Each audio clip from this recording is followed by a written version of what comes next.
السلام علیکم ناظرین، میں ہوں آصف عفان، عوام کی آواز کے ساتھ۔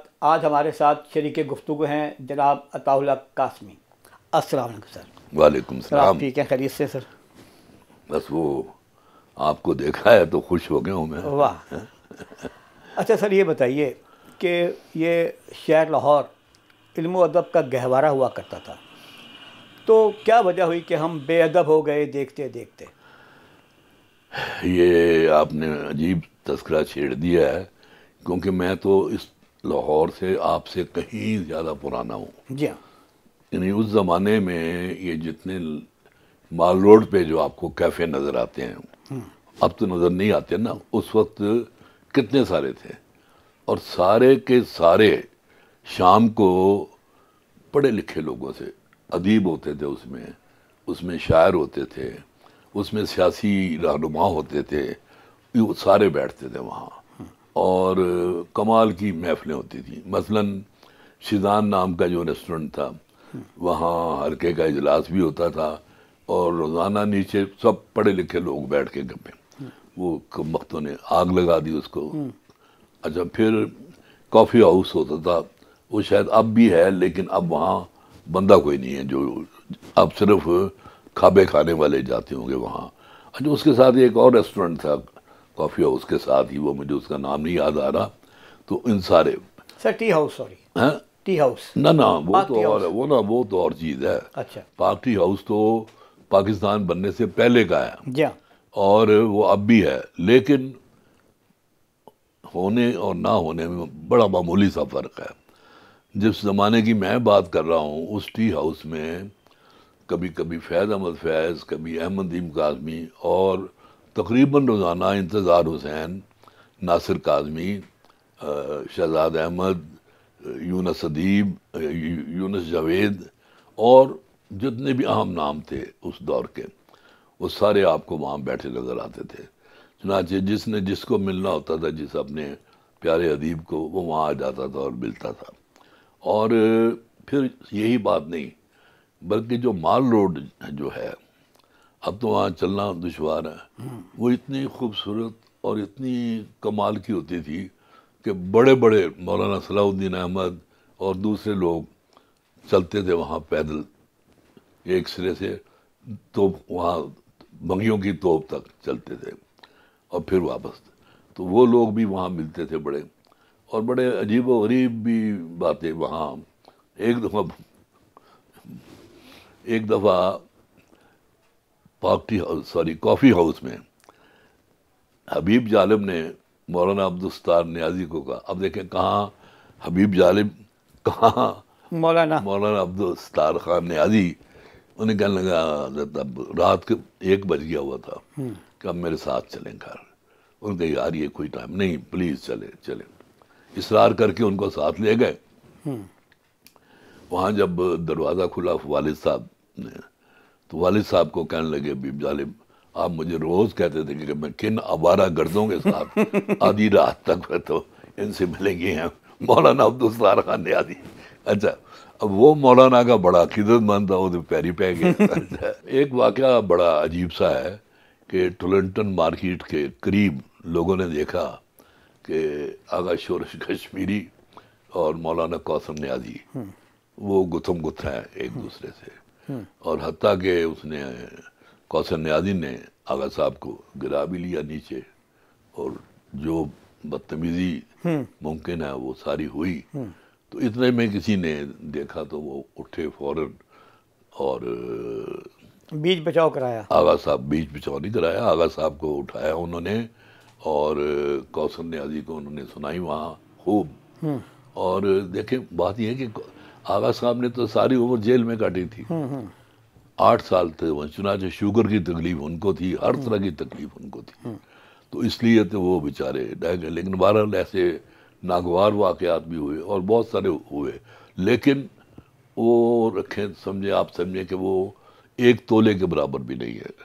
باقی جو لاہور تھا وہ سیروں میں، منوں میں تولنے والا تھا۔ وہ ایسے لوگ میں نے دیکھے ہیں۔ مطلب ایک جگہ مجھے بڑی پسند تھی، بلکہ وہ میرے مرشد کی جگہ تھی، وہ احمد ندیم قاسمی کا دفتر۔ مجلس ترقی ادب، وہاں مختلف فنون کے جو ہیں نا باکمال لوگ وہ آ کے بیٹھتے تھے، گپ شپ کرتے تھے ندیم صاحب کے ساتھ. ان میں وہ بھی تھے علی عباس جلال پوری جو کمیونسٹ سمجھ لیں، ملحد بھی سمجھ لیں، ہاں سارا کچھ. حالانکہ گدی نشین تھے ان کی، جلال پور کی گدی بڑی مشہور ہے، وہ بھی ہوتے تھے وہاں. پھر رشید صاحب ایک ہوتے تھے موسیقی پہ ماہر، انہوں نے موسیقی کی کئی کتابیں لکھی ہیں. پھر یار محمد خالد اختر جیسا مزاح نگار وہ بھی وہاں ہوتا تھا. پھر سید محمد کاظم ہوتے تھے. سید محمد کاظم کسی زمانے میں جماعت اسلامی میں تھے، بعد میں مکر گئے وہاں سے اور داڑھی منڈا دی اور بالکل دوسرے راستے پہ چل پڑے. ان سے بڑا عربی کا عالم کوئی نہیں تھا. مولانا مودودی کی جو کتاب تھی نا تفہیم القرآن، اس کو عربی میں ترجمہ سید محمد کاظم نے کیا تھا. اچھا ان کے علاوہ پھر جو اس زمانے میں ینگ ہو رہے تھے لوگ، ینگ جو لوگ تھے، مطلب میں تھا، خالد احمد تھا، نجیب احمد تھا، امجد اسلام امجد تھا.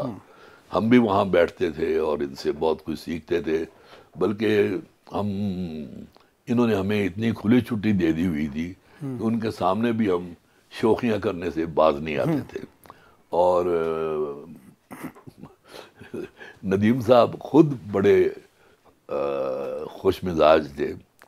ایک دن خالد احمد سے کہنے لگے، خالد یار، اچھا خالد سے وہ بہت زیادہ پیار کرتے تھے کیونکہ حاجرہ مسرور اور خدیجہ مستور کو انہوں نے بہنیں بنایا ہوا تھا اور یہ ان کا بھائی تھا خالد. اسے کہنے لگے، یار خالد، میرا وہ شعر ہے نا، کون کہتا ہے کہ موت آئی تو مر جاؤں گا، میں تو دریا ہوں سمندر میں اتر جاؤں گا.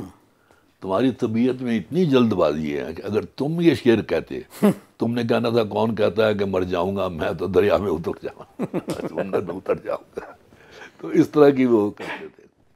اوپر سے خالد احمد بھی جو تھا، وہ بھی، میں، نجیب احمد، بڑے بہت ہماری زندگی کے وہ خوشگوار ترین دن تھے. ایک دن رمضان کا مہینہ تھا اور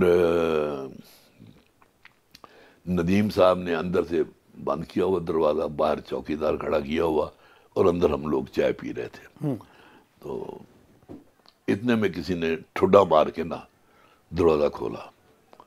تو ایک صاحب آئے، پگڑی باندھی ہوئی، اتنی بڑی داڑھی، ایچکن اور شلوار، اور بڑے آتے ہوئے جناب کر رہے، آپ کو شرم آنی چاہیے قاسمی صاحب، آپ اتنے بڑے دانشور ہیں اور لوگوں کو رستہ دکھانے والے ہیں، آپ کو کوئی خیال نہیں آیا کہ یہ رمضان کا مہینہ ہے اور آپ چائے پی رہے ہیں؟ چپڑاسی کو بلائیں، اسے کہیں ایک کپ اور لے کے آئے. تو ایسے ایسے مزے کے. پھر ایک وہاں آیا کرتے تھے بزرگ، پتہ نہیں کی گل ہے، انہوں نے پجامہ ہمیشہ پچھوں پھٹیا ہوتا سی اور وہ الف المعراس کہلاتے تھے. اب اس کا مطلب آپ کو نہیں پتا، اور وہ زبان کی اصلاح کہتے تھے میں نے کرنی ہے. مثلا کہتے تھے کہ تم جو یہ کہتے ہو کہ بلی دودھ پی رہی ہے، یہ غلط ہے. اچھا، بلی دودھ چاٹ رہی ہے، اچھا، وہ تو پیتی نہیں ہے. ہاں، وہ ہلے ہوئے تھے تھوڑے سے. ٹھیک ہے. تو اسی طرح کے اصلاحات وہ کرتے تھے. تو ہم سیکھتے بھی بہت تھے قاسمی صاحب سے. اور سر یہ بتائیں، آپ نے ابھی جتنے بڑے بڑے نام لیے تھا، اپنا احمد ندیم قاسمی صاحب، فیض صاحب، انتظار صاحب، جو بڑے بڑے آپ نے نام لیے، شورش صاحب، مجھے یہ بتائیں کہ اب آپ اس دور میں کیسا محسوس کرتے ہیں جب آپ یہ ٹک ٹاک شعراء کو دیکھتے ہیں، یہ عقل و دانش سے خالی، علم اور خیال کی آمدن سے بے نیاز الفاظ کی فضول خرچی کرتے ہوئے یہ سارے جو دانشور ہیں، اور یہ جو گیان بانٹتے پھرتے ہیں، گیان بیچتے پھرتے ہیں، الفاظ سے زیادتی کرتے ہوئے. جی ہاں، الفاظ سے زیادتی کرتے ہوئے، زیادتی کے مرتکب. جی ہاں، جی ہاں، ان کے لیے کوئی سزا بھی نہیں ہے. دیکھیں نا سر، دیکھیں بات یہ ہے کہ ان کے پاس نہ علم کی آمدن ہے، نہ خیال کی آمدن ہے، فضول خرچی بے انتہا کرتے ہیں الفاظ کی. اور دوسری بات جو ہے، یہ گیان بانٹتے ہیں، گیان بیچتے ہیں. انہوں نے مارکیٹیاں رکھے ہوئے ہیں جو ان کی مارکیٹ کرتے ہیں وہ ان کو لے کے جاتے ہیں مختلف مجلسوں میں، محفلوں میں، یہ وہاں گیان بیچتے ہیں، قیمتاً اجرتاً وہاں جا کے یہ گیان بانٹتے ہیں. یہ سکرات بکرات کے کوئی ساشے پیک ٹائپ بنے ہوئے. تو یہ آپ بتائیں عفان، کہ میں آپ کو ایک بات بتاؤں، وہ جو دور تھا نا جب بڑی شاعری ہوتی تھی وہ ختم ہو چکا ہے. اب کوئی منیر نیازی یہاں نہیں ہے واہ، جس کی شاعری اور جس کی شخصیت کوئی نہیں. اب اچھے شاعر ہیں، میں یہ کہتا ہوں، میں یہ نہیں کہتا کہ برے شاعر ہیں، اچھے شاعر ہیں اور ان کی اچھی چیزیں بھی سامنے آتی رہتی ہیں، لیکن انہیں ان کا وہ بنیادی طور پر شاعر نہیں رہے، بنیادی طور پر وہ مشاعرہ باز ہو گئے ہیں کہ مشاعروں کے پیچھے پیچھے انہوں نے دوڑنا ہے، اور پھر اس میں پھر حاسد پیدا ہو جاتے ہیں ایک دوسرے کے. یعنی میں آپ کو نہیں مانتا شاعر اور آپ مجھے نہیں مانتے، تو یہ اس میں زیادہ پڑ گئے ہیں وہ. اور مجھے یقین کریں کہ اس نسل میں سے نہ مجھے نہیں لگتا کہ کوئی منیر نیازی ہوگا، کوئی احمد نعیم قاسمی ہوگا، کوئی فیض ہوگا، مجھے بالکل نظر نہیں آتا جی. سر زمانہ طالب علمی میں ہم نے پڑھا تھا الطاف حسین حالی کا مقدمہ شعر و شاعری. اس کا لب لباب یہ تھا کہ بری شاعری معاشرے کا مزاج بگاڑ دیتی ہے. جی ہاں بالکل. اور جو آج کل جو شاعری ہے اتنی بھیانک بعض اوقات اور جتنی بدمزہ اور اتنی بیہودہ قسم کی، بے ہنگم قسم کی، بے وزن، نہ ردیف نہ قافیہ، ان کی ذاتی اشاعت کافی ہے ٹک ٹاک پہ. نہ کسی کی کوئی کتاب ہے، نہ کسی کا کوئی یہ سر کیا ہے یہ؟ ٹک ٹاک پہ تو کم ہے، آپ کہیں فیس بک پہ نا باقی اپنی چیزیں لگاتے رہتے ہیں وہ، اور دوسری اور یہ اپنے اشتہار میں لگے رہتے ہیں وہ. تو میرا نہیں خیال کہ وہ سارے کے سارے کوئی اس طرح کے شاعر ہیں. اکثریت اچھے شاعروں کی ہے. میں اچھا شاعر کہہ رہا ہوں، میں تھوڑی سی میں آپ کو واضح بھی کروں گا. اچھا شاعر کیا ہوتا ہے سر؟ اچھا شاعر ہوتا ہے کہ جس کو کم از کم وزن میں شعر ہو، جو قابل برداشت ہو، وزن میں ہو، وزن سے گرے ہوئے نہ ہو. ٹھیک ہے. ہاں اب تو گرے ہوئے بھی اس سے بھی گرے ہوئے شعر کہتے ہیں. نہیں تو بہرحال یعنی گزارے لائق شاعر موجود ہیں، اور ان سے پھر دور ان میں بھی پھر 1 نمبر شاعر ہیں، 2 نمبر شاعر ہیں، 3 نمبر شاعر ہیں. یعنی اب یہ بالکل مایوس ہونے کی ضرورت نہیں ہے کہ اب آگے کچھ بھی نہیں ہے. ممکن ہے ان میں سے کوئی آگے چل کے کچھ بن جائے. فی الحال جو ہے معاملہ وہ مایوس کرنا فی الحال بالکل. اور مجھے تو یعنی قاسمی صاحب کی محفلیں یاد آتی ہیں، منیر نیازی کی محفلیں یاد آتی ہیں. منیر نیازی صاحب جو تھے وہ صرف بلا کے شاعر ہی نہیں تھے، ایسا جملہ کہتے کیا بات ہے کہ ایک دفعہ ہم فیصل آباد کے مشاعرے میں تھے، میں تھا، ریاض مجید تھے، منیر نیازی صاحب تھے اور دوسرے لوگ. منیر صاحب سنانے لگے، کہنے لگے گرمیوں کے دن تھے، ہم گھر کے صحن میں بیٹھے ہوئے تھے، بڑا خوبصورت موسم تھا. اب وہ رومانٹیسائز کرتے ہیں ہر چیز کو، وہ بڑا خود پسند بھی تھے منیر نیازی صاحب، خود پسند بھی کافی واقعہ ہوئے تھے. ہاں بالکل وہ تو تھے بالکل. اور ہوا چل رہی تھی خوبصورت، اتنے میں ایک کالے رنگ کا سانپ نکل آیا، ایسا خوبصورت سانپ ہوا میں ایسے وہ پھن کر. اب ان بھی رومانٹیسائز کر رہے تھے، لیکن یہ عورتیں بڑی ظالم ہوتی ہیں. سغرا نے ڈنڈا اٹھایا اور اسے مار دیا. سغرا جو ان کی پہلی بیوی تھی. ریاض مجید پاس بیٹھا تھا، کہنے لگا منیر صاحب اس نے سوچا ایک گھر میں ایک ہی ہونا چاہیے. لیکن انہوں نے انجوائے کیا اس بات کو نا. لیکن سر میں وہی کہہ رہا ہوں کہ آپ نے جن لوگوں کے نام لیے اس کے بعد تو مجھے دور دور تک رڑا میدان نظر آ رہا ہے. میں نے تو آپ کو بتایا نا، میں نے جو بالکل اپنی رائے جو پیش کی کہ اس میں A کلاس مال ہے، B کلاس مال ہے، C کلاس مال ہے. اور جو A کلاس مال ہے نا ان کے بارے میں میری یہ خوش فہمی کہہ لیں، خوش گمانی کہہ لیں کہ اور امکان کہہ لیں کہ آگے چل کر یہ ممکن ہے کوئی اپنا مقام. ویسے تو آپس کی بات بتاؤں میں، اس وقت ہم پروین شاکر کو بڑا نام دیتے ہیں نا، احمد فراز کا نام دیتے ہیں، اور بھی کئی بہت سارے شاعر ہیں. لیکن ابھی میں کہتا ہوں ابھی ان کا فیصلہ آئندہ 50 سال میں جا کے ہوگا.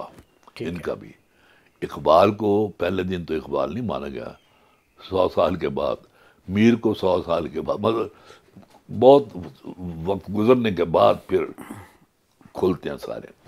اچھا ایک دفعہ نا میں اسی اپنی بات کو واضح کرنے کے لیے ایک کوئی کتاب کی تقریب تھی، تو میں نے بھی اظہار خیال کرنا تھا، بلکہ صدارت تھی میری.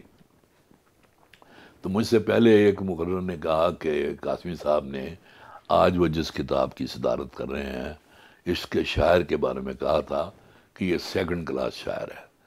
آج دیکھتے ہیں وہ کیا کہتے ہیں. میری جب باری آئی آخر میں آنی تھی، میں نے کہا انہوں نے مجھے غلط کوٹ کیا ہے. میں نے بالکل یہ نہیں کہا تھا کہ یہ سیکنڈ کلاس شاعر ہیں، میں نے کہا تھا یہ تھرڈ کلاس شاعر ہے. وہ اس لیے کہ فرسٹ کلاس جو ہیں وہ تو ہیں میر غالب اقبال، ظاہر ہے. سیکنڈ کلاس ہیں فیض ندیم منیر، تو باقی ہم ساری تھرڈ کلاس ہیں. واہ. میں نے کہا میں نے تو اس رنگ میں بات کی تھی. میں نے صرف مزاحمتی اور ملامتی ادب وہ اب نہیں نظر آتا. مزاحمتی ادب اگر کسی نے صحیح معنوں میں کیا ہے نا، جی. تھوڑا بہت میں بھی کیتا ہے تھوڑا بہت تو ہر شاعر نے اپنا نام لکھوایا ہوا ہے اس میں مزاحمتی ادب والوں میں. اگر کسی نے کیا ہے تو وہ اونلی وہ تھا حبیب جالب. وہ ہے مزاحمتی شاعری. میں نہیں مانتا. ہاں وہ ہے مزاحمتی شاعری بھی، اور اس نے اپنی زندگی کو بھی اسی طرح بنا کے رکھا. اس کے گھر میں فاقے تھے، اور جن لوگوں کو ملتا تھا وہ چاہتے یا یہ چاہتا تو جتنے پیسے ان سے مانگتا، حکومت سے بات کرتا، وہ جتنے مانگتا سارے کے سارے اس کو سب مل سکتے تھے. لیکن کسی نے کچھ نہیں کیا. جب اس کی وفات ہوئی ہے تو میں اس کے آگے کوئی ذکر نہیں کروں گا.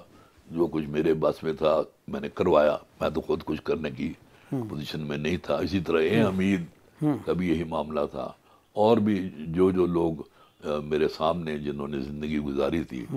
اور صحیح زندگی مراد یہ ہے کہ جیسی زندگی انسان کو گزارنی چاہیے ایمانداری والی، تو وہ میری آنکھوں کے سامنے سے گزرے ہیں.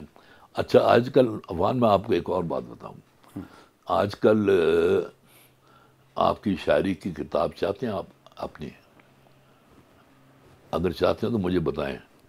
کارخانہ ہے ایسا؟ ایک مہینے میں ایک مہینے میں کوئی 70 غزلیں وہ کی کتاب ہو جائے گی. وہ چھپوا لیں آپ. اس کا معاوضہ باقاعدہ ایسے شاعر ہے جو غزلیں لکھ کے دیتے ہیں 20 کی تعداد میں. بلکہ ایک دفعہ انگلینڈ میں مشاعرہ تھا غالباً، تو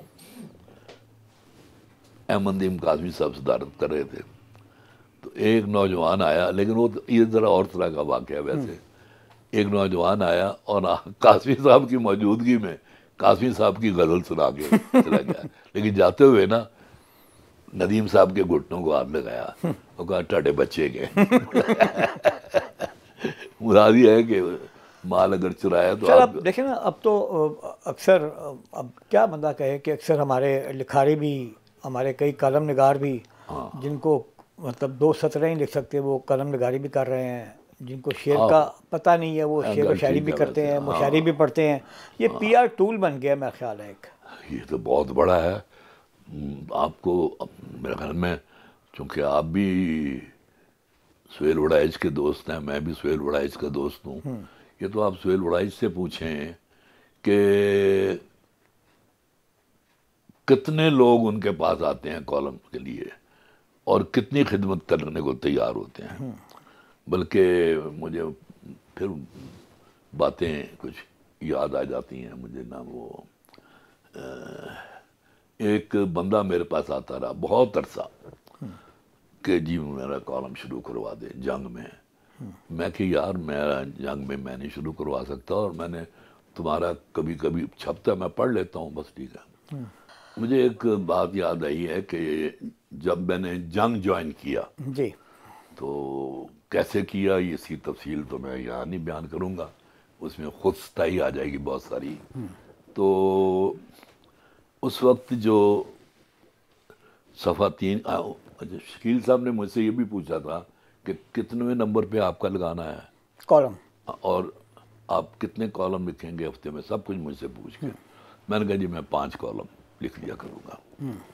اچھا تو وہ ایک صاحب ہیں، وہ جب انچارج بنے تو میں ان کا نام نہیں لوں گا، ان کی کوشش یہ ہوتی تھی کہ میں 5 کی بجائے 3 کالم لکھوں تو بہتر ہے. وہ تو آپ کے پرانے کولیگ بھی تھے میرا خیال ہے. میں دفعہ کروں نا چلو it's okay. اچھا ہاں جی اچھا ان کی کوشش یہ ہوتی تھی کہ 5 کی بجائے میں 3 لکھوں. کیوں بنا؟ اس لیے کہ 2 جو کالم نے مصنوعی لوگ ان کے پیچھے پھرتے ہیں، جو 2 کالم انہوں نے بیچ پا کے مارکیٹ کے کالم. جی مارکیٹ کے کالم. مارکیٹ کے کالم جی ہاں، وہ ڈال کے ان کا بھی بھلا ہو جائے اور اپنا بھی بھلا ہو جائے. ہاں جی فرمائشی جو ہوتے ایک صاحب کے متعلق مشہور تھا، یہ لطیفہ ہے ویسے آپ نے بھی سنا ہوگا، کہ ایک اخبار کے تھے انچارج تھے، پتہ نہیں کون سا اخبار تھا وہ، تو وہ اس میں 2 طرح کے، ایک تو کالم اگر خود لکھتے تھے اور چھپواتے تھے اس کے ریٹ الگ تھا، وہ ٹیرف اور تھا. اور ٹیرف اور تھا. ٹھیک ہے. اور اگر اس نے لکھنا ہے اور انہوں نے صرف چھاپنا ہے تو وہ اس کا ریٹ اور ہے.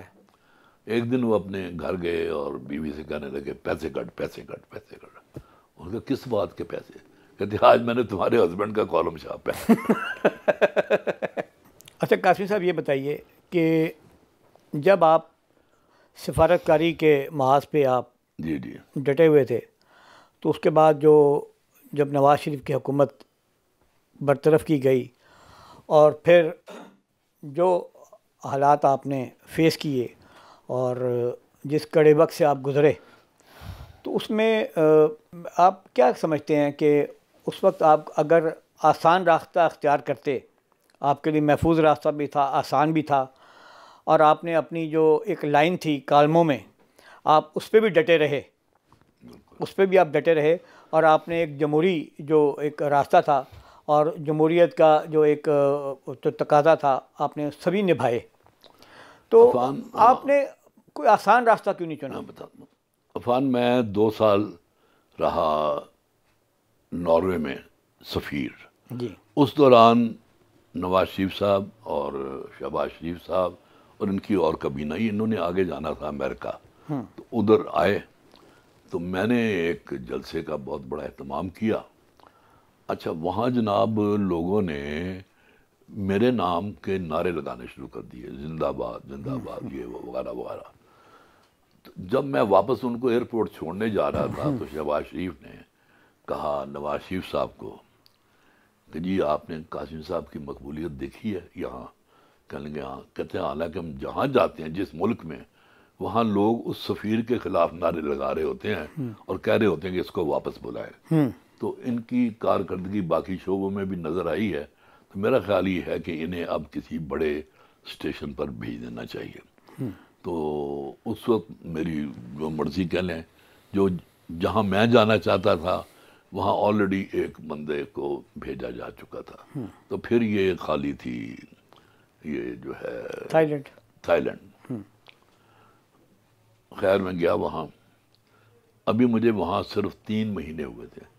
اگر ان 3 مہینوں میں کیا گیا کام اگر میں آپ کو بتاؤں نا تو آپ حیران رہ جائیں. سب سے پہلے تو وہاں کے جو 2 ایڈیٹر تھے اخباروں کے، بڑے اخبار، ان کے ہاں گیا میں، اور میں نے انہیں کہا کہ جی آپ پاکستان تشریف لائیں. آپ کو پتہ ہے باہر دورے تھا، دونوں کو میں نے اللہ یہی کہا. اور ادھر میں نے مشاہد حسین سے بات کر لی، اس نے کہا جی ٹھیک ہے ہم ارینج کریں گے انہیں. اس کے بعد میں نے انہیں اپنے گھر بلایا باری باری، اور جاتی دفعہ بھی ان کی خاطر تواضع جس طرح کی وہ چاہتے ہیں وہ کی. اور اس کے بعد پھر میں وہاں ایک رواج ہے بڑا کہ جس کی طرف بھی آپ جاتے ہیں گفٹ لے کے جاتے ہیں. مجھے پتا چلا یہاں ایک مدرسہ ہے دینی مدرسہ، وہاں میں گیا، وہاں جا کے علماء سے ملا اور ان کو کشمیر کا مسئلہ جو تھا وہ میں نے بیان کیا. اور میں نے کہا کہ میں چاہتا ہوں کہ آپ لوگ باہر آئیں جلوس کی صورت میں اور کشمیر کے حق میں آپ کریں. وقت لگا اس میں، کچھ 10-15 دن لگے میرے اور تیار ہو گئے. پھر 14 اگست آ گیا تو میں نے اپنے عملے سے کہا، میں نے کہا جی وہ 14 اگست کا کیا پروگرام بنایا آپ نے؟ کہتے جی کون سا پروگرام، بس جھنڈا لہراتا ہے، ہم قومی ترانہ پڑھتے ہیں. میں کہا بس؟ کہنے گے جی اور کہ یہاں تو پاکستانی کوئی نہیں ہے. میں اس وقت چپ کر گیا. میں نے پتہ کیا تو پتہ چلا کہ ہمارے پٹھان بھائی جو ہیں وہاں 47 سے بھی پہلے کے آباد ہیں اور بہت بڑی تعداد میں ہیں. اور اس کے علاوہ یہ ہے کہ پورے تھائی لینڈ میں جو گوشت بکتا ہے وہ انہی کے ہاں سے آتا ہے اور وہ سارا حلال ہے. چنانچہ آپ اگر کبھی تھائی لینڈ جائیں اور حلال گوشت کھائیں تو گھبرائے نہ، وہ حلال ہوگا سارا. ان کا کوئی بزرگ فوت ہو گیا، 7 گھنٹے کی ڈرائیو تھی. میں وہاں گیا جا کے تعزیت کے لیے، 7 ترجمان تھا میرے. اور میں نے کہا کہ جو باتیں ہوتی ہیں اس طرح کرنے کے بعد میں نے کہا کہ آج میں آپ کی طرف آیا ہوں اور یہ 14 اگست کو آپ لوگوں نے میری طرف آنا، آپ کے ملک کی سالگرہ ہے. میں نے 3 دیگیں بھی بنوائیں. اچھا جی. اور وہ آئے، 2 بسوں میں بھر کے آئے وہ لوگ، اور اتنا شاندار یوم پاکستان منایا گیا پہلی دفعہ. پھر میں نے مشاعرے کا اہتمام کیا، پھر میں نے یوم اقبال کا کیا. اس میں ایک دلچسپ بات بھی ہوئی، وہ یہ کہ مشاعرے جب فارغ ہو گئے سارے لوگ تو اب انہیں جہاز میں بٹھایا گیا. تو جب جہاز لینڈ کرنے کے لیے اترا تو اس وقت مارشل لگ گیا. چنانچہ جہاز جو تھا وہ پھر واپس آ گیا. ہمیں مزید ان کی میزبانی کرنا پڑی. خیر جی، اس وقت میرے پاس یا اصغر ندیم سید تھا یا حسن رضوی تھا، مجھے یاد نہیں ہے، جنہیں میں نے روک لیا تھا. ٹھیک ہے کہ یار یہاں میں کسی سے بات نہیں کر سکتا تو تم لوگ تو رک جاؤ. تو جب یہ ٹی وی سے خبر سنی ہے، میں نے اسی وقت میں اٹھا ہوں، اٹھ کے میں نے کاغذ قلم لیا ہے اور اپنا وہ استعفیٰ لکھا میں نے. اچھا، آپ کو پیغام بھی آیا تھا جناب مشرف کی طرف میں سے؟ یہی بتانے لگا ہوں. ہمارے ایک آفیسر تھے وہاں بڑے گھر کے، تو انہوں نے مجھے، ان کا جنرل اعجاز کے ساتھ بڑے روابط تھے. انہوں نے کہا جی کہ ان کی طرف سے یہ پیغام ہے کہ آپ اگر جاری رکھنا چاہیں تو آپ پہ ہمیں کوئی اعتراض نہیں ہے. تو میں نے اپنے افسر سے کہا، میں نے کہا یار ان کا بہت شکریہ لیکن مجھے اعتراض ہے، کیونکہ جس حکومت نے مجھے سفیر کیا تھا اس کی حکومت کا تختہ الٹ دیا گیا ہے اور اب میں یہاں کام نہیں، اخلاقی جواز نہیں ہے. ٹھیک ہے. اچھا جی، میں واپس آ گیا. اب میں کالج میں تھا نا، تو انہوں نے مجھے 8 مہینے تک، وہ کون ہوتا ہے جس کو تنخواہ ملتی رہتی ہے، اور او ایس ڈی بنا دیا مجھے جی. ہاں، اور میں نے کالم لکھے پھر ٹکاک، وہ بڑا جارحانہ کالم تھے آپ کے بڑے جارحانہ کالم. اور چونکہ 12 اکتوبر کو یہ واقعہ ہوا تھا، پھر وہ کتاب میں نے چھاپی 12 سنگے. 12 سنگے، جی ہاں. اس کی صدارت بھی کی تھی اللہ جنت بخشے وہ جو نوابزادہ نصر اللہ نے. جی حسن نثار نے بھی وہاں پیپر پڑھا تھا. ہاں جی. تو یہ صرف ایک، یہ مجھے سب سے زیادہ کڑا وقت جو میں نے دیکھا تھا، میں نے بھٹو صاحب کے زمانے میں دیکھا تھا. اچھا، وہ کیا تھا؟ وہ یہ تھا کہ شروع میں تو مجھے اچھے لگتے تھے، لیکن جب انہوں نے وہ شروع کیا نا ایک فاشزم، پکڑ پکڑ کے جیلوں میں دینا اور ان کے ساتھ ویسا ہی سلوک کرنا جیسا کئی دفعہ ہوا ہے ہمارے لکھنے والوں کے ساتھ، جس کو شرمناک سلوک کہتے ہیں. جی ہاں. تو مجھے یہ پھر بات بڑی ناگوار گزری، تو میں نے ان کے خلاف لکھنا شروع کر دیا. بہت لکھا، کبھی سمبولک اور کبھی کھول کے. ایک دن بابا وقار امبالوی نے مجھے بلایا. اچھا، وہ بابا تھا حالانکہ بہت، لیکن ہمارے ساتھ بے تکلفی بڑی تھی. ہم دوسرے سارے تم کہہ کے بلاتے تھے ہمیں اسے، اور بڑا پیارا عالم آدمی، بڑا فاضل آدمی. تو وقار نے مجھے بلایا، وقار صاحب نے مجھے بلایا. کہنے لگے اے لڑکے، تمہیں میں نے ایک پیغام دینا ہے. اگر تم کہو تو ویسے ہی کوئی گھڑ کے بیان دے دوں سنا دوں یا ایگزیکٹ ان لفظوں میں جو کہا گیا کہ اس تک پہنچاؤ؟ میں نے کہا جی ایگزیکٹ انہی لفظوں میں. وہ پیغام تھا مسعود محمود کا کہ اس نے کہا ہے کہ تم ابھی نوجوان ہو اور زندگی خوبصورت ہے. بس یہ پیغام تھا. میں نے کہا بابا جی اب جو میں پیغام دوں گا آپ میرے لفظوں میں پہنچائیں گے؟ کہنے لگا ہاں پہنچاؤں گا، لیکن جو لفظ میں نے استعمال کیے وہ پہنچا نہیں سکتے. اچھا سر یہ بتائیں مجھے کہ آپ کے جو کالم ہیں خاص طور پہ آج کل، ہاں جی آج کل بھی جو جمہوریت کی پٹڑی جو ہے وہ آپ کو حالات کا پتہ ہے کتنی کی جمہوریت ہے اور کیسی جمہوریت ہے، اور جو حالات ہیں جو فاشزم کی آپ نے بات کی ابھی یا ریاستی جبر کی بات کی ہے، تو آپ کے کالموں میں اب وہ جھلک کیوں نہیں نظر آتی؟ کبھی آپ ہمیں وزیر آباد لے جاتے ہیں، کبھی شعیب بن عزیز کے بارے میں کالم لکھ دیتے ہیں، تو کیوں نہیں آپ اس طرف آتے اور کیوں نہیں اپنا کردار ادا کرتے؟ آپ پاکستان کے سب سے بڑے میڈیا گروپ کے ساتھ آپ منسلک ہیں، آپ کا کالم اور آپ کا قد کاٹ کا تقاضا ہے کہ آپ تھوڑا سا. اب آپ مجھے یہ بتائیں کہ میں 9 مئی کا جو واقعہ ہے یا اس کے بعد 26 کا، جی ہاں تو 24 کا، ہاں 24 کا، تو مجھے اس معاملے میں کیا پالیسی اختیار کرنی چاہیے؟ نہیں اس معاملے سے اس معاملے سے ہٹ کے بھی اس معاملے سے ہٹ کے وہ تو مجھے مسائل زمانہ تو بہت ہیں. جب کبھی موقع ملتا ہے وہ میں کرتا ہوں اپنے، کیونکہ آپ کو پتہ ہے کہ میرے تو ایک تھیوری بھی ہے نا. تھیوری کیا، آپ ابلاغیات کے آدمی ہیں، اس میں جو کالم کی ڈیفینیشن ہے وہ بڑی کمال کی ڈیفینیشن ہے. نمبر 1 اس کی لینتھ کم ہونی چاہیے. نمبر 2 وہ سیریس نہیں ہونا چاہیے. نمبر 3 ہلکا پھلکا ہونا چاہیے. نمبر 4 اس میں میسج بھی ہونا چاہیے، ذرا ماتمی نہ ہو. ہاں ماتمی نہ ہو، بالکل نہ ہو. چنانچہ اگر آپ دیکھیں نا، اب اس معیار پہ آپ سوچ لیں کہ ملک میں کتنے کالم نگار ہیں جو کالم لکھ رہے ہیں، وہ تجزیے ہیں، سیاسی تجزیے ہیں. تو میں اسی حوالے سے بیچ میں بات کرتا ہوں. میں جب بھی مجھے موقع ماتمی حالات میں ایسا کالم لکھنا بھی آپ میں یہ سمجھتا ہوں. دیکھیں، میری بات سنیں، اس سے بڑی اور کیا بات ہوگی کہ جب میں نے یہ پی ٹی وی سے استعفیٰ دیا ہے، انہی لوگوں کی وجہ سے دیا نا جہاں سے. اور اس سے پہلے میں نے ایک خاتون جس کو آپ لوگ بہت غلط ناموں سے پکارتے ہیں، مجھے اچھا نہیں لگتا، میں نے کہا کہ کسی اور کی طرف سے آئی ہوئی ہے اور یہ پلانٹڈ ہے، یہ جی پلانٹڈ. جی پلانٹڈ ہے، میں نے یہ کہا جی. جی اچھا، اسی طرح اس کی تو مجھے خوشی، اور میں آج بھی یہ بات بار بار دہراتا ہوں. اسی طرح وزیر اعظم نواز شریف کے دوسرے دور میں شاید ایک بہت بڑا آدمی تھا جو ان کے قریب ترین تھا. میں نے اس کے بارے میں کالم میں لکھا میں نے، لیکن اس کا مجھے ابھی تک افسوس ہے، کیونکہ وہ اس میں میرا تھوڑا سا نا ایک آ گیا تھا، ذاتی اناد میرا آ گیا تھا، ذاتی اناد. ورنہ وہ آدمی بہت اچھا تھا اور میں اس سے معافی مانگ چکا ہوں.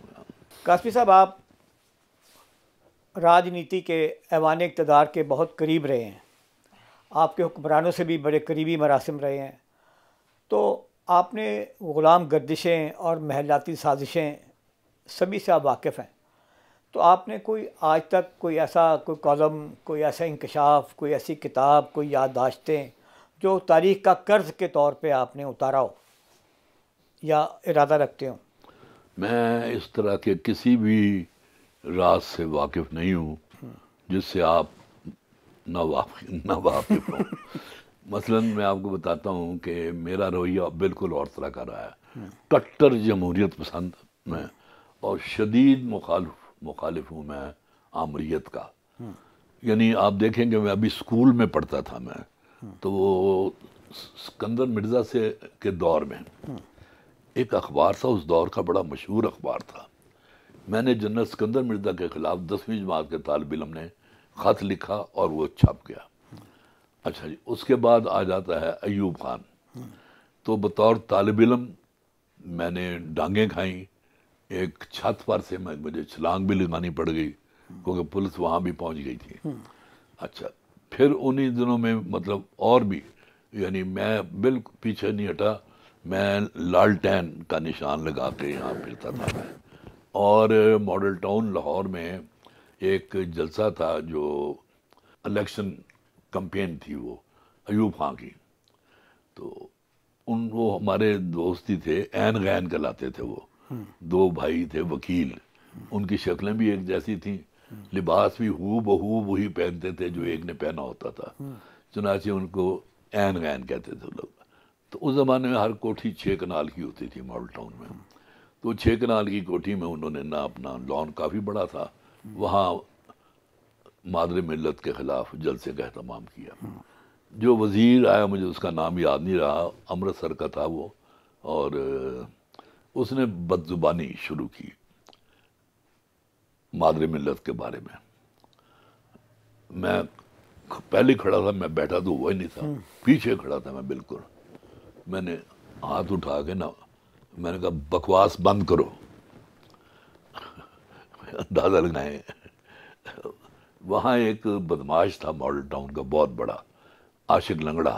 اچھا یہ بھی دیکھو کمال ہے کہ نہیں کہ بندہ لنگڑا ہے اور بدماش ہے، اور پسٹل انہوں نے لائی ہوں سی ہتھے، وہ جناب وہ نال ٹک ٹک کردا بیساکھی کے ساتھ، بیساکھی کے ساتھ میری طرف آیا اور مجھے کہنے لگا میرے کان میں، کہتا چپ کر کے اتھوں نکل جا نہیں تو تیری میں بھی.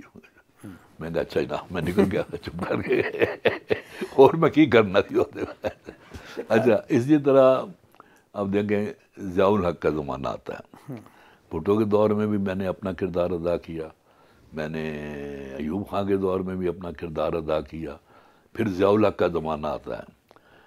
انہوں نے ضیاء الحق صاحب نے ایک دفعہ رمضان کے مہینے میں وہ جو مجلس شورا کے تھے نا سارے، وہ ان کو مدعو کیا اس پہ افطاری پہ. ہاں جی، میں بڑا حیران ہوا کہ ادھر سے ضیاء صاحب داخل ہوئے ہیں وردی میں، اور پہلے 4 آدمیوں سے ہاتھ ملا کے نا باقی سب کو چھوڑ کے تو سیدھا میری طرف آ رہے ہیں. اچھا میرے ساتھ ضیاء جلندری کھڑے تھے پی ٹی وی کے جو تھے جنرل مینیجر، میں سمجھا ان سے پھر مجھے خود ہی اپنے اوپر غصہ آیا اور ہنسی بھی آئی کہ ایک صدر اور اپنا مارشل ایڈمنسٹریٹر اس کی کیا اس کے سامنے کیا حیثیت ہے ان کی. تو وہ دیکھا میری طرف ہی آ رہے تھے، تو آ کے تو بڑے جوش سے انہوں نے معانقہ کیا مجھے، اور ساتھ ہی ایک جملہ بھی کسا کہ قاسمی صاحب تصویر میں تو آپ بڑے خوبصورت لگتے ہیں. پھر ساتھ ہی کہنے لگے نہیں آپ ماشاءاللہ تصویر سے بھی زیادہ خوبصورت. میں کہا جی بڑی مہربانی. تو پھر وہ کہنے لگے کہ کھانے کے بعد آپ نے جانا نہیں ہے. میں کہا جی ٹھیک ہے. میں اس کے بعد بیٹھ گیا ان کے ساتھ. ضیاء الحق صاحب تھے، صدیق سالک تھے، اے کے بروہی مرحوم تھے، یہ 3 آدمی.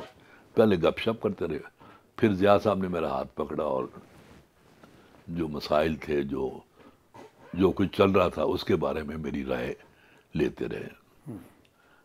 پھر آخر میں پھر کہنے لگے اپنے یہاں ہاتھ رکھ کے قاسمی صاحب میرے لائق کوئی خدمت ہو تو بتائیں. میں نے کہا ہاں جی ایک خدمت ہے. دیال سنگھ کالج لاہور میں مولانا متین ہاشمی، یہ سراج منیر کے والد تھے، انہوں نے ایک ریسرچ سیل کھولا ہوا تھا، 2-3 بندے تھے صرف، لیکن آپ کی حکومت نے اکانومی ڈرائیو کے تحت وہ سیل بند کر دیا ہے. میں چاہتا ہوں کہ وہ آپ بحال کر دیں. انہوں نے اسی وقت صدیق سالک کو بلایا، سالک ابھی آرڈر جاری کرو اور صبح ان کو مولانا کو گھر سے لے کے دفتر میں بٹھاؤ جا کے.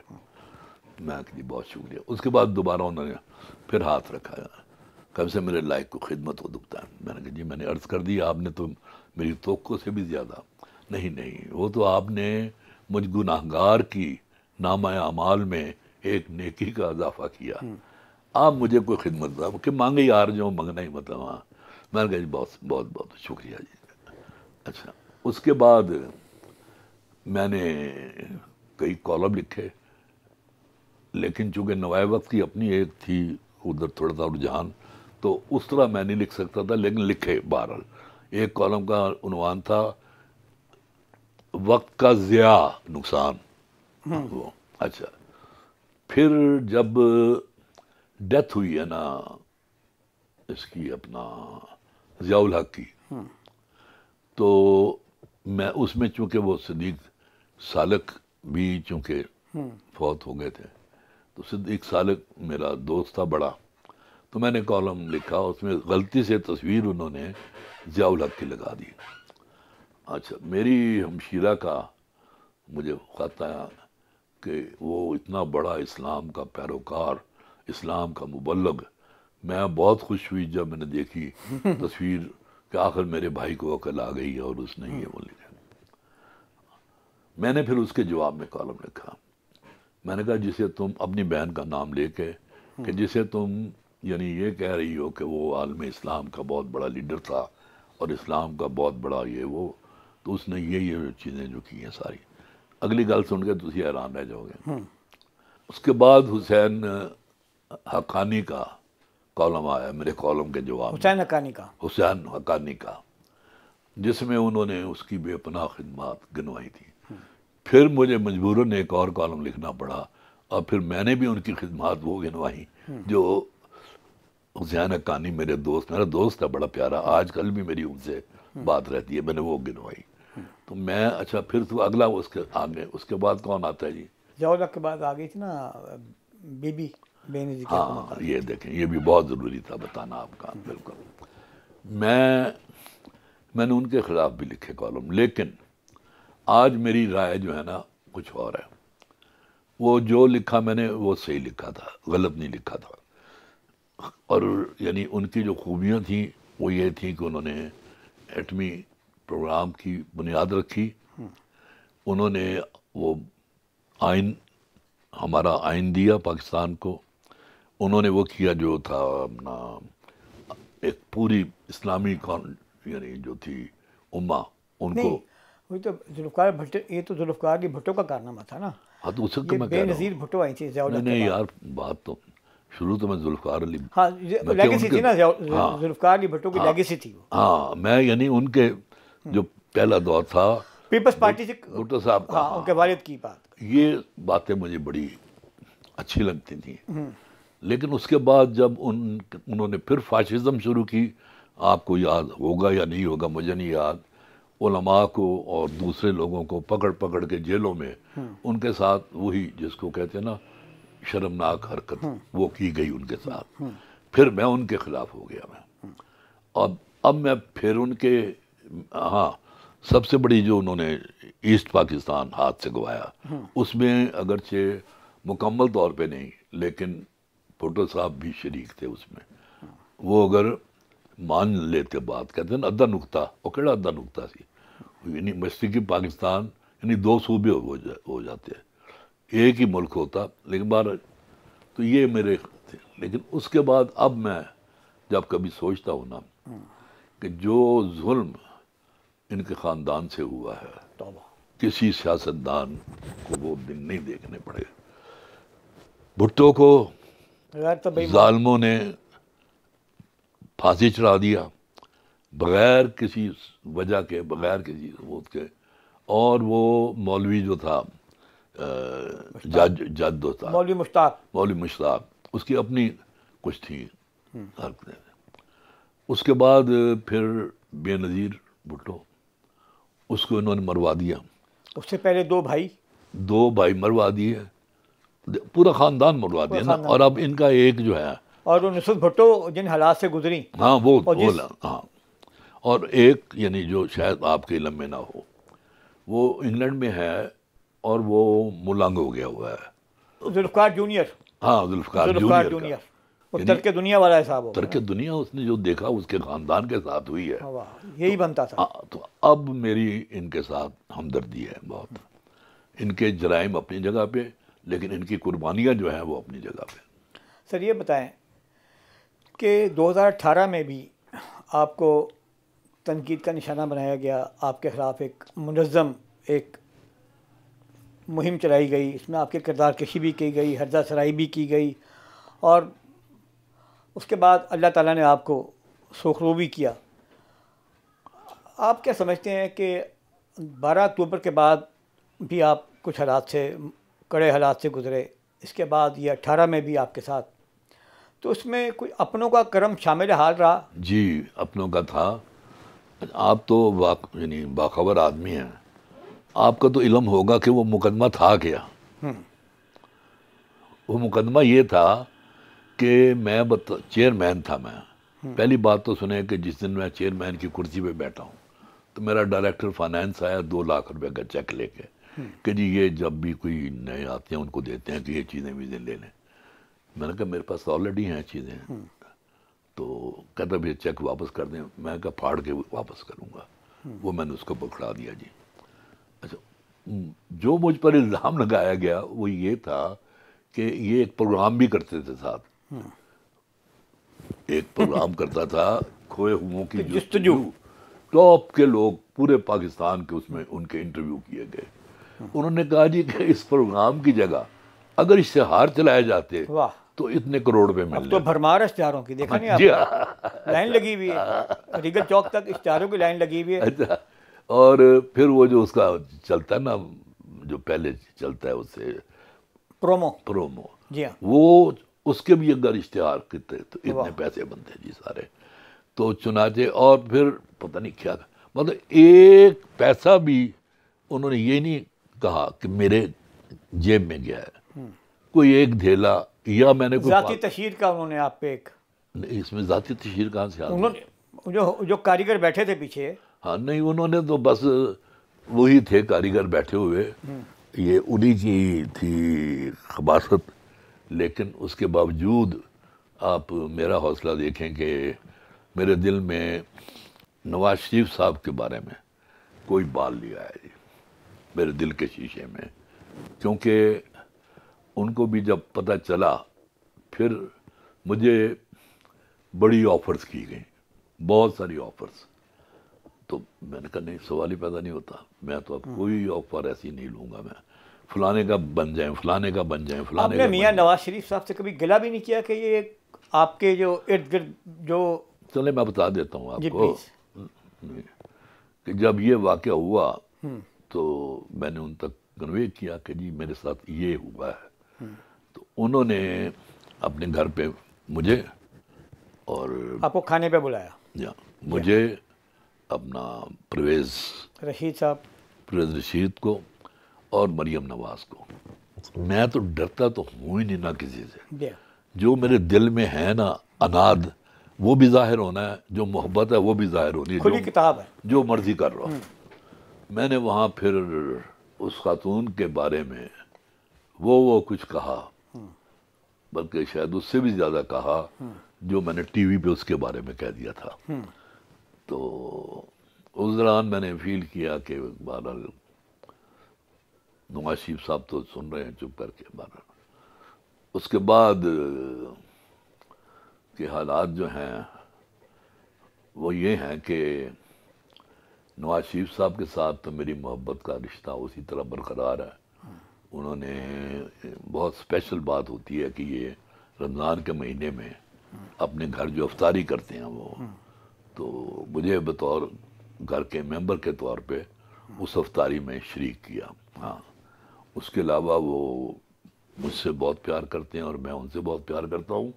اور یہ میں پیار اس لیے نہیں کرتا کہ میں حلف اٹھا کے کہہ سکتا ہوں, جس طرح انہوں نے کہا نا, وہ جو ان کی پارٹی کے تھے بڑے زبردست اور الگ الگ ہو گئے, مری کے کیا نام ہے, خاقان عباسی صاحب, شاید خاقان, انہوں نے کہا کہ میں قرآن پہ حلف رکھ کے کہہ سکتا ہوں کہ انہیں کوئی کرپشن نہیں کی. اسی طرح چودھری نثار جو کب سے الگ ہو چکا ہے, اس نے بھی یہی بات کی. میں بھی جانتا ہوں اس بات کو, انہوں نے کوئی کرپشن نہیں کی. یہ کرپشن لٹیرے چور, یہ نعرے ہی اس لیے لگائے گئے تاکہ ان کی جگہ پہ دوسرے چور لائے جائیں. سر, خرابی پیدا کرنے والا جو کردار تھا, وہ جو خاتون تھی, اس کا اپنا کوئی ایجنڈا تھا یا وہ کسی سگنل پہ, کسی اشارے پہ کام کر رہے تھے, کسی کے کہنے پہ؟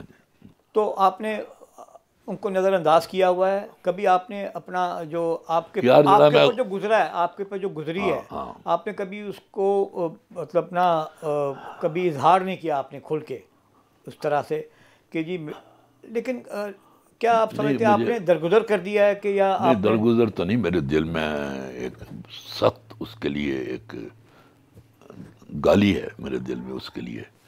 اور جو میں بات بتانے لگا تھا اس میں سب سے بڑے دکھ کی بات پتہ کیا ہے کہ کیا نام تھا یار اس جج کا؟ ثاقب نثار. میں قسم کھا کے کہتا ہوں کہ اس نے کیس کھول کے نہیں دیکھا. یہ میں حلفیہ خدا کی قسم کھا کے کہہ رہا ہوں. ثاقب نثار نے بغیر پڑھے، بغیر دیکھے، بغیر جانچ پڑتال کے دیکھا ہی نہیں اس نے. سر اگر دیکھا ہوتا تو ثاقب نثار پہ بھی پریشر تھا. جی حکم تھا. جی سر یہ ثاقب نثار صاحب کو جو حکم تھا کہ عطاء اللہ قاسمی کے خلاف جو یہ مہم چل رہی ہے، یہ جو آگ بھڑکائی گئی ہے اس پہ تیل ڈالنا ہے. نہیں مہم تو اسی نے چلائی نا جی، شروع تو اسی نے کی نا. ہاں سٹارٹ اس نے لیا. ہاں جی ہاں. بعد میں پھر آپ کو پتہ ہے کہ بے شمار طبقوں کے ایجنٹ ہوتے ہیں اور بے شمار پھر حاسد ہوتے ہیں آپ کے، بے شمار یعنی ہوتے ہیں ایسے. حاسد انہوں نے سر بڑے ہاتھ چھینکے اس کے اوپر، اپنے آگ جو بھڑک رہی تھی اس کے اوپر. تو پھر کیا بنا؟ مطلب ٹھیک ہے، مجھے الحمدللہ آج بھی میری جو عزت ہے بطور قلم کار اس میں تو کوئی کمی نہیں آئی. سر ایک آخری سوال. ہاں جی. آپ پی ٹی وی کا جو آپ نے عہدہ سنبھالا، آپ نے جو منصب آپ نے قبول کیا، آپ کیا سمجھتے ہیں کہ آپ کو وہ قبول کرنا چاہیے تھا؟ یہ تو مجھے لازمی قبول کرنا چاہیے تھا. ٹھیک ہے. اس لیے کہ پہلی دفعہ تو ہوا تھا کہ ایک ایسا آدمی پی ٹی وی میں لایا جا رہا تھا جس کا ڈرامے سے تعلق تھا، جس کا پروگراموں سے تعلق تھا، جو ایک برس سے اس میں انوالو ہے، اسٹوڈیو میں جاتا ہے، سب کچھ دیکھتا ہے. تو وہ تو بالکل اچھا کیا. اور پھر میں نے جو پہنچ کے وہاں جو کام کیے ہیں، اصل میں اب وہ ذکر نہیں کرتا، لیکن اب آپ نے سوال پوچھا ہے. میرے آنے سے پہلے وہاں یہ ہوتا تھا کہ اسٹوڈیو سارے بند ہو چکے تھے، ڈرامے بنے بنائے خریدے جاتے تھے. میں نے کہا یہ نہیں ہوگا، ہم تنخواہیں دیتے ہیں، یہ باہر والوں کو ہم کیوں مطلب. ناچے وہ میں نے سلسلہ بند کیا اور نئے سرے سے سارے اسٹوڈیوز جو تھے وہ آباد کیے. ٹھیک ہے. اس کے بعد جو ایک اور میں سمجھتا ہوں کام تھا میرا، محمد مالک تھے اس وقت ایم ڈی. تو مجھے کہنے لگے قاسمی صاحب یار ایک کام میں گیا اگر، لیکن تسی کروا سکتے ہو صرف. میں کہا جی کیا کام ہے؟ کہنے لگے کام یہ ہے کہ یہ جو ہم بجلی کے بل میں سے جو پیسے کاٹتے ہیں نا 5 روپے، اس میں سے ہمیں صرف 1 روپیہ ملتا ہے یا 2 روپے، باقی وابڈا والے سروس چارجز کے طور پہ لے جاتے ہیں. تو اگر آپ یہ میاں صاحب سے یہ کروا لیں کہ وہ 1 روپیہ لے سروس چارجز کے طور پہ، باقی ہمیں ملیں. میں کہا ٹھیک ہے جی. کہنا کام مشکل ہے جی بہت. میں کہا جی میں تنوں کدوں کیا کہ ہو جائے گا جو اللہ کو منظور. میں چلا گیا، میاں صاحب نے دیکھ کے مسکرائے، کہنے کہ قاسمی صاحب بڑا مشکل کام ہے کیونکہ جس کئی محکمے انوالو، لیکن تجھے چھڑ جاؤ ہے سمری میں چھوڑ گیا. تیسرے دن آ گیا کہ جی ہو گیا جی ہو گیا. اب پی ٹی وی کو ہر مہینے فائدہ ہو رہا ہے کروڑوں روپے کا جی. لیکن پی ٹی وی سے اسٹیٹ کو کیا فائدہ ہو رہا ہے سوائے اپنا، میرا خیال ہے کہ اس میں نہ اسٹیٹ کو فائدہ ہے اور نہ کوئی اپنا پی ٹی وی کا تو کمرشل ماڈل ہی تباہ کر دیا ہے. اور سر بات یہ ہے کہ پی ٹی وی سے کسی کو کیا فائدہ ہونا ہے جب وہاں انہوں نے لگانا ہی انفارمیشن سیکٹری ہے اس کا ایم ڈی، جو وہی پالیسیاں چلائے گا آگے. وہ تو ایک اشتہاری بن گیا ہے نا. اشتہار بھی کہاں ہے سر وہاں پہ؟ نہیں مطلب اشتہار حکومت کا اشتہار، حکومتی اشتہار ہے بغیر پیسوں کے. اور وہ یہ واحد اشتہار حکومت دے رہی ہے جس میں حکومت کا کروڑوں روپے خرچ ہوتا ہے اور آتا کچھ بھی نہیں ہے. سر اس کو اگر وہ کمرشل بیسس پہ چلائیں نا تو ان کے پاس عملہ بھی اتنا ہے، زیادہ ہی عملہ ہے. اسٹیٹ میڈیا کا تو مقابلہ ہی نہیں ہو سکتا نا. اگر اسٹیٹ میڈیا کو آپ کوئی 30-70 کوئی 40-60 کو ریشو بنا کے چلے آپ حکومت کا بھی بینڈ بجائیں، باجا بجائیں. میرا لڑائی یہیں سے شروع ہوئی تھی نا. اچھا کہ آپ نے مجھے یاد دلا دیا. میں کہتا تھا جی کہ یہ مالک کے جانے کے بعد آپ نے پھر ایک سیکٹری انفارمیشن لگا دیا ہے تو یہ غلط ہے. اس بیچارے کو تو پتہ ہی نہیں کہ یہ پی ٹی وی ہے کیا. پھر وہ سارا وقت وہاں گزارتا ہے، گھنٹے کے لیے ادھر آ جاتا ہے اور بالکل بیڑا غرق ہو جاتا ہے.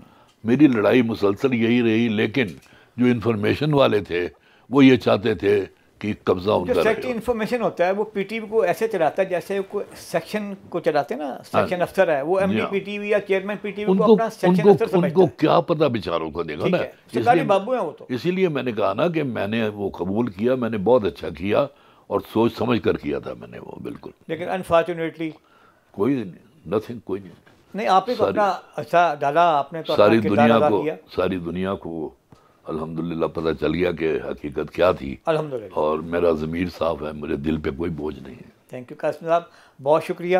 آپ نے بہت بڑی ہمیں یادگار اور بڑی تاریخی باتیں ہمیں بتائیں, قارئین ہمارے جو ناظرین ہیں ان کو بتایا. ناظرین, پروگرام کا وقت ختم ہوا جاتا ہے. آئندہ پھر کسی نئے مہمان کے ساتھ. اللہ حافظ.